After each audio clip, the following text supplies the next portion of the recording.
नमस्कार। मेधाशक्ति इन्स्टिट्यूट तरफ दुईटी खुशी खबर कहीं आम इन्स्टिट्यूट 5 वर्ष आसी पहुँची एवं सफलतापूर्वक आम इन्स्टिट्यूट को आगे आनीचु। मार्च 1 आमर फाउंडेशन डे। यही 5 वर्ष पूर्ति उपलक्षे दुईटी खुशी खबर जहाँकि एक नूतन ब्रांच कंतिरा छकटारे खोलिया जाऊँगी। मार्च 20 तारिख नामलेखा आरंभ हो तार आखपाख एरिया राजगला, बरतंडा, बावलपुर, कंतिरा और हरिपुर यही पिला सुवर्ण सुजोग आम सहित जोड़ी रुहतु एवं भविष्य गढ़ंतु।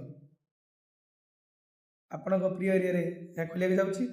सहित आउ एक खुशी खबर यही सेसन ठारू 2026 मसीहा ठारू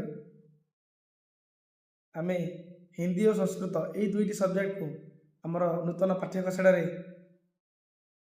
जोग करूँ जहाँकि यही सेसन ठारू से दुईटी सब्जेक्ट पढ़ा। धन्यवाद।